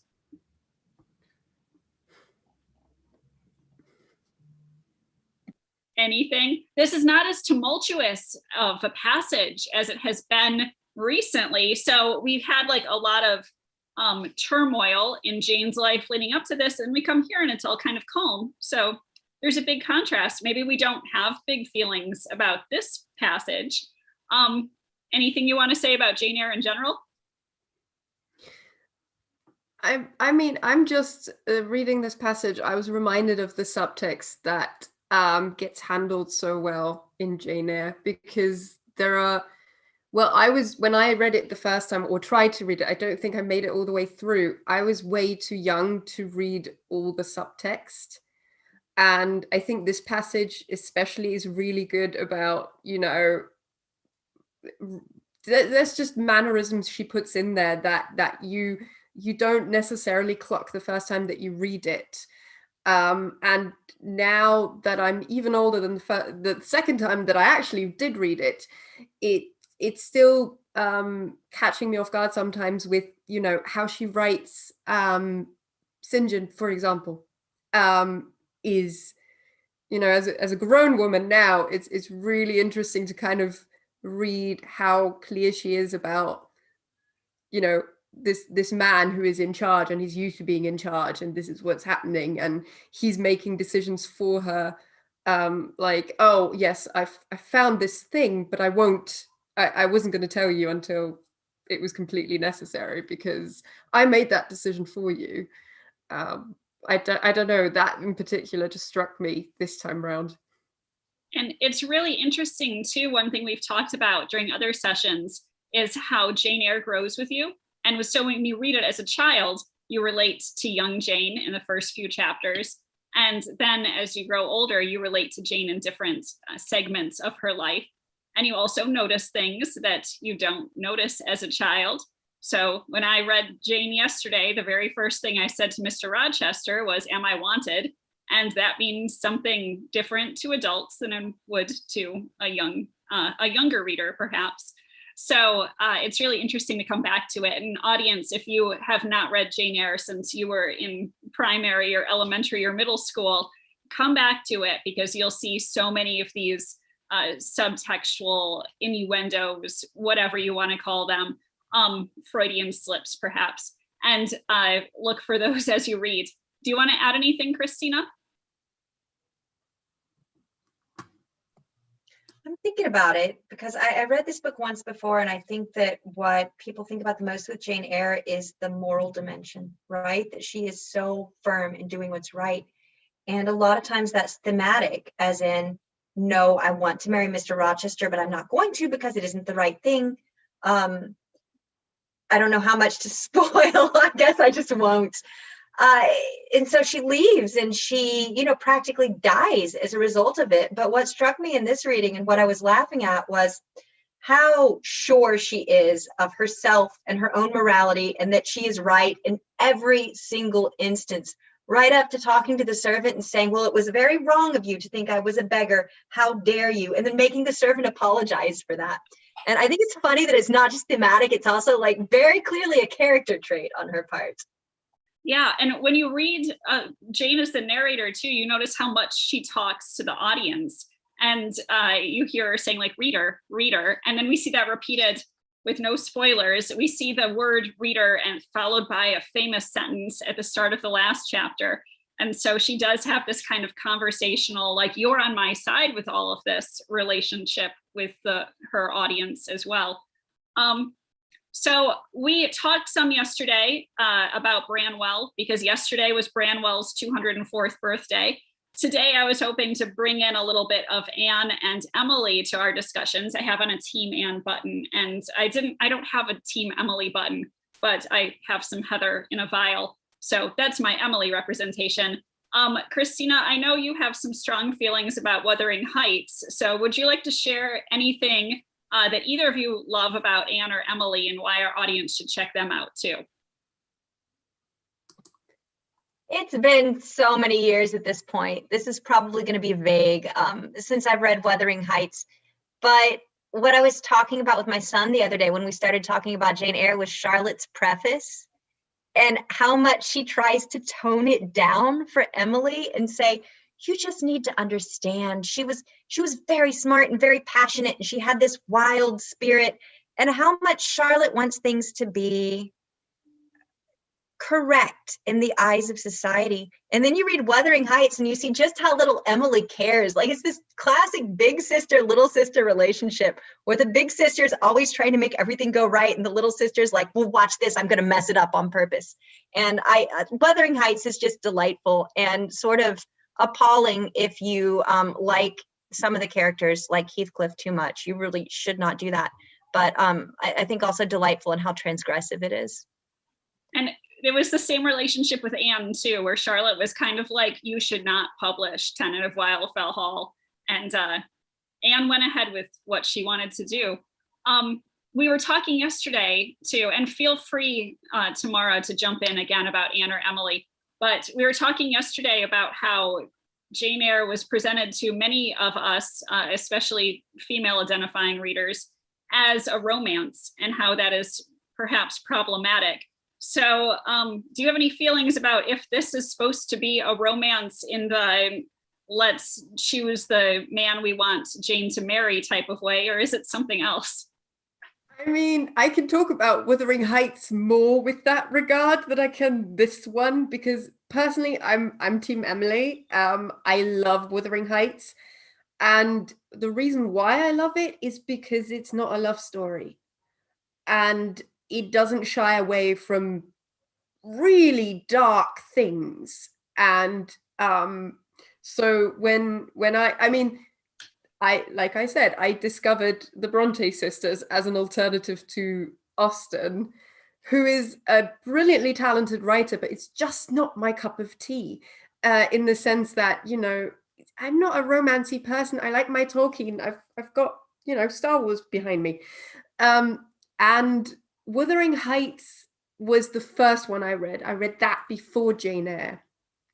And so for me, the grasp that Emily had on psychology and codependency and all of these things was so, I don't know, it just fascinated me so much that this woman wrote this really dark gothic kind of thing.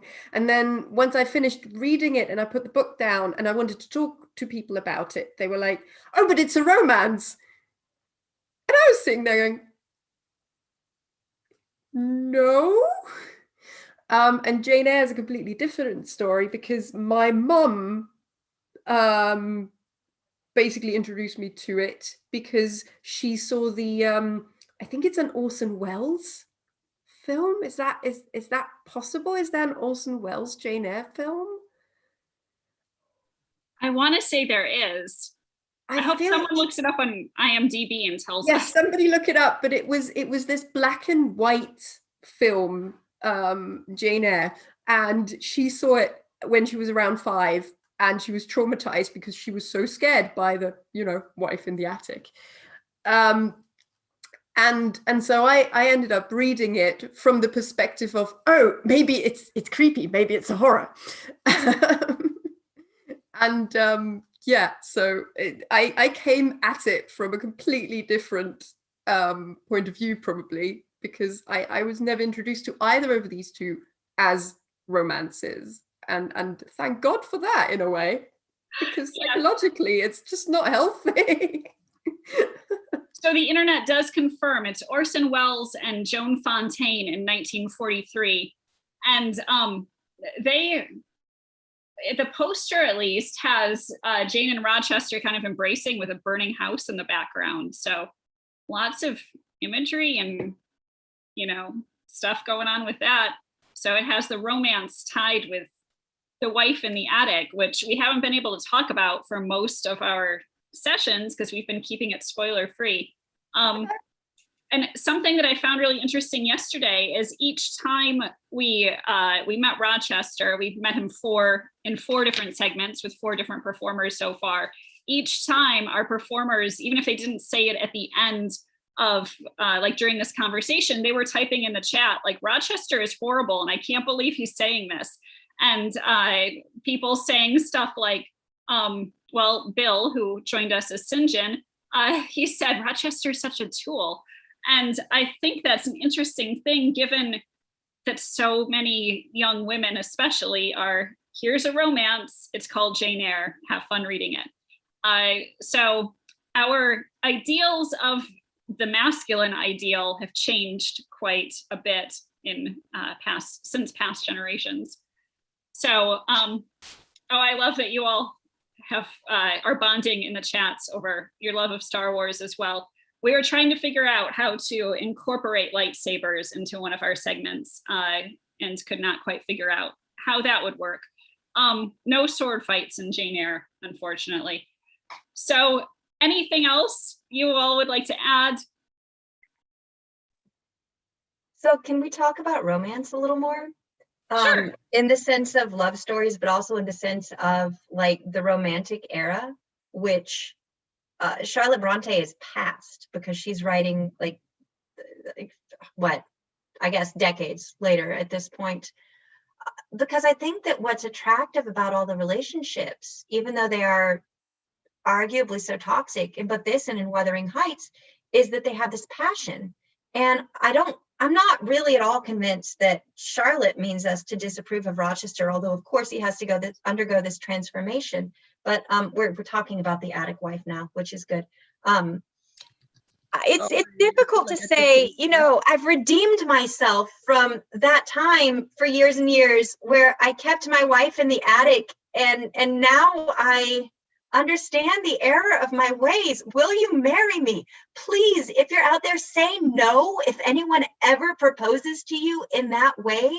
By the same token, Heathcliff in Wuthering Heights, if anyone's ever like, I married out of vengeance to torture my wife and strangled her dog, but I love you so passionately, this is just a sign of how deeply I feel, that's not okay. But at the same time, I think that, we see it so clearly with St. John here, he's passionless. And what he offers to Jane is a business contract, ultimately, in this next section. And I think a lot of what we are meant to take away from this novel is that you cannot live a passionless life, which would mean that Rochester is the clear and the good choice. So, these books are beautiful in the way that they portray passion, but it's ultimately a scary situation, I think, and sometimes, as we saw in this section, and as we see in Wuthering Heights, that passion almost turns into like a drive for suicide. So yeah, I don't approve of the romances, but I'm not sure that Charlotte feels the same way. And we saw Rochester threaten suicide in our last segment with him too. And all of the feelings are just so powerful throughout the novel. And we've been chatting throughout the readathon about how exhausting it is. Hi, Bill. We're talking about how exhausting the readathon is. And I don't even read that much during it. I read as Jane yesterday and I pick up here and there as Swing. But afterwards, I'm just like, I fall asleep at 8 o'clock at night because the emotions we experience as we're going through this novel, along with Jane and the characters, are so strong that they wear you out just to feel those feelings. So, Bill, is there anything you want to add about this section, about your transformation from Rochester to St. John, or anything else, perhaps some Shakespeare references in here? Oh, you're on mute. Yes, I am. I didn't pick up any Shakespeare references. She mentioned Hamlet a few times, but it wasn't a Shakespeare reference. It's a lowercase Hamlet. Lowercase Hamlet, yeah. Yeah, are we done? We're done with this segment. We're having Okay. our chat about it.